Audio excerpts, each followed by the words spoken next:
Who, Night Terrors, the 9th episode of Series 6, is written by Mark Gatiss and starring Matt Smith, Karen Gillan and Arthur Darvill.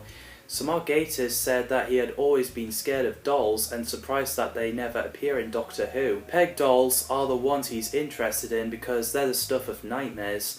Originally this episode was going to be called What Are Little Boys Made Of, but got changed to Night Terrors. Originally Madame Kavarian was going to be in it, but had to be removed because Stephen Moffat thought it would be too dark, as the first half of Series 6 was pretty dark. And this is actually the first Series 6 episode to be filmed, not counting A Christmas Carol. They filmed Council Estate in Bath, Somerset's dollhouse in Durham Park. Little boy called George is refusing to get into bed because of his fear of the sound of the lift. His mum Claire kept telling him to get into bed as she's going to be late for night shift, so she does a thing where she turns the light on and off 5 times. As George is in bed, not sleeping, Claire left. George says, "Please save me from the monsters," which gave the Doctor the message on his psychic paper, which is clever. So the TARDIS team arrived outside the block of flats, with Rory suggesting using a bus. So the TARDIS team searched around, knocking at random people's doors. The Doctor gets Mrs. Rossiter, Rory gets Purcell with his bulldog Bernard. Whoa! Calm down, Bernard! Don't bark at this nice video. And Amy gets the twin girls with her mother. The residents obviously didn't like the TARDIS team and wouldn't answer anything and closed the door on them, which I enjoyed that scene. So Amy and Rory used the lift, but the lift gone wild. As a result, Amy and Rory disappeared. The Doctor sees George at the window, so he knocks on the door pretending to be social service, and Alex, George's dad, who couldn't cope and played by Daniel Mays, answered. I mean, his acting is fantastic, and he actually works with Mark Gatiss in the Funland series, so Alex explained to the Doctor about George's fear. Meanwhile, Rory and Amy appeared inside a dark doll's house. Rory thinks they're dead again. It works pretty effectively when they realise something isn't right with the items inside, like wooden saucepan, torch with switch on, glass eyeball, and a clock with hands painted on. The doll moving in the background is so scary. Mrs. Rossiter sees something moving in the pile of trash bags, so she thinks someone is hiding in there, but she gets pulled inside the doll's house and scared to be alone there. Leela Hoffman played Mrs. Rossiter, an old woman who lives in the block of flats, with George thinking that she's a witch. She did a great job. As the Doctor meets George, George wonders if the Doctor was going to take him away, but thankfully not. He wanted to talk to George about the monsters. And I love the bit where the Doctor brings up the stories about the 3 little Centaurans, the Emperor Dalek's new clothes, the Snow White, and the 7 keys to Doomsday. Brilliant. As the Doctor is about to open the cupboard, I literally jumped when there was a sound of door knocking, so Alex answered, and it was Purcell with Bernard, demanding his rent. Andy Tiernan played Jim Purcell, who's a landlord, and I think he's fantastic, and I love his bulldog Bernard. While Alex and Purcell were talking in the other room, the Doctor uses his sonic screwdriver to activate all of George's toys in his room, which amused him, which is a lovely scene.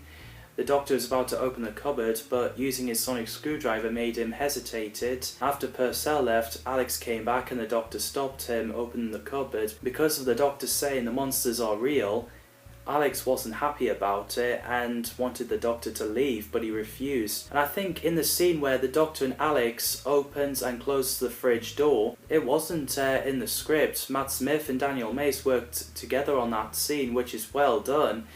So the Doctor makes a speech on who he is, and I love the bit where Alex responded to nothing but, "You're not from social services, are you?" As Purcell got sinked in this carpet and, well, ended up in the doll's house, Amy and Rory found a way out, but not really because there's no door lockers. The bit where they open the door and there's a peg doll is pretty intense. Peg dolls are living dolls living in Doll's House, and I think they're pretty creepy and terrifying. I hope we see them again. The laugh and the singing "Tick-Tock Goes the Clock" is really unsettling. Stephen Moffat suggested creating that nursery rhyme for the Doctor's death, and the actors playing peg dolls had move stiff legs and swing their arms. The Doctor and Alex quietly opened the cupboard, but there was nothing but stack of toys and Doll's House. They chose Country House of Durham Park because of the staircase and checkered flooring. Great choice. The doctor asked Alex about George's age, and there's something not right because the year George was born, Claire isn't pregnant because she can't have kids. The moment they realise George isn't human is pretty scary. The doctor and Alex gets pulled inside the portal like something off Poltergeist, while George kept saying, "Please save me from the monsters." The doctor and Alex are inside the doll's house. The doctor had to prove Alex where they are by showing him plastic food. Purcell and Amy get turned into peg dolls. As the doctor, Alex and Rory get surrounded by the dolls in the staircase using giant scissors to keep them away. The doctor begs George to face his fears, so he eventually did. We learned that George is a tensor who uses perception filter to make Alex and Claire think that George is their human son. Tensors are raised by other species, which is interesting. I'd love to see more of that. And I think Jamie Oram did a splendid job. I buy him as being scared. So as George got inside the doll's house, he's surrounded by peg dolls. Even George isn't human. Alex makes his way through to get to George and promised him that he's his son and never sent him away no matter what, which is a nice scene. At that point, I almost cried. So everyone is back in their places. To those who got turned into peg dolls are normal again. Claire came back, played by Emma Kinniff, who did a great job as well. I think Claire is a nurse at the hospital or something, I don't know. The doctor leaves and happy to see Amy and Rory again. When the doctor said it's good to be back in the flesh, it was referring to Amy's ganger being with the doctor and Rory. I mean, this was going to be the 4th episode, but Stephen Moffat thought the first half was dark enough, so it got moved to second half. So the doctor means in the flesh, as in Amy turned back normal from the peg doll. As the TARDIS team are back in the TARDIS, the doctor thought might as well blank, which I'm guessing the location in the next episode is The Girl Who Waited. And I loved how they ended with the child singing "Tick Tock Goes the Clock," even for the doctor.